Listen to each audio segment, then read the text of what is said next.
This is the Rigol. And what I've seen before is that documentation is in here.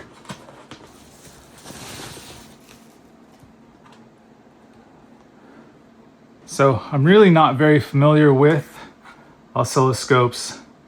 Let's see what else we have. Power cable and 4 probes. And we also have a USB cable.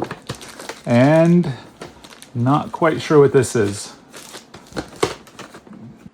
So I'm not even really sure what to do first. I'm not super familiar with oscilloscopes. First thing I can do is the frequency compensation. So I'm basically gonna, I think, adjust the probe. So that's what we're gonna do first. So if you get an oscilloscope and you're not really sure what to do with it, like me, that's what you can do. I think another thing, obviously, to do is run any firmware updates, software updates, firmware updates. Just get it all up to date. So that's what I'll be doing first. So there's some instructions in this user's guide here at the frequency compensation. That's what I'll be doing first. This is the power connector that they give you with the Rigol DHO 804. And we're just gonna plug this guy in the back here.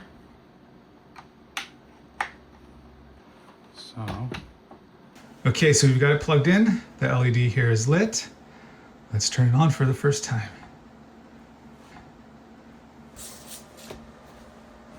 Okay, we got a couple lights turned on. All right, there we go. So just go through these steps. So these are just the instruction reading. They give you these different waves, and you want it to be square, like that third one, this one here, the little check mark. So that's what we're gonna attempt to do. Let me grab one of my probes. And which color? We're gonna do yellow because yellow is the first channel. These guys here. These collars go on the very bottom down here. All right, sweet. I got it on. Okay, so we're gonna connect probe 1 to channel 1. All right, we're connected. I don't know if that was going on before. I'm seeing some activity. Yeah, so it's like completely flat and it's not moving around. And then when we plug our probe in, it looks like it's kind of wobbling a little bit up and down. So, okay, interesting. I think what I do now is you ground the grounding alligator clip there, and then you hook this guy on here. Okay, whoa, something's going on. All right, and this should be a square wave, so I'm gonna do auto. Hey, there we go. Okay, so I'm taking a class in college, and a lot of times we use the auto button. I don't really know much about oscilloscopes at all. We just kind of do a few small things here and there with them. So this is my attempt at learning, not my attempt, I will learn how to use it. But yeah, I'm familiar with the auto button. So it kind of just scales everything, gets everything where you need it. And I'm seeing the square wave, which is really great. Now, what do we do from here? Okay, so what we do is we adjust, here's the tool for the probe.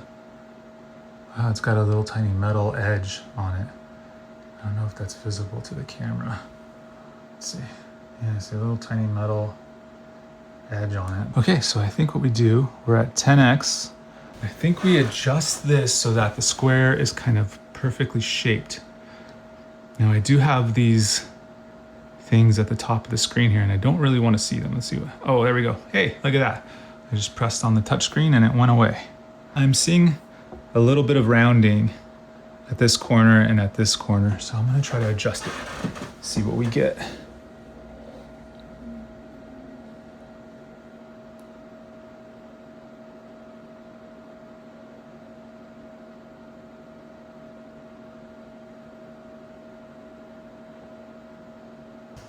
All right, so there we go. We've got our square wave. Pretty cool. So when you get your oscilloscope, this is one of the first things, this is the first thing you can do with it if you want to turn it on and actually see something on the screen really quickly. You can calibrate the probe. So that's what we did. I'm going to go online and see if there's anything cool I can do with this and maybe figure out how to run the updates, firmware updates, software updates, that kind of stuff. and I'll be back. All right, see you guys.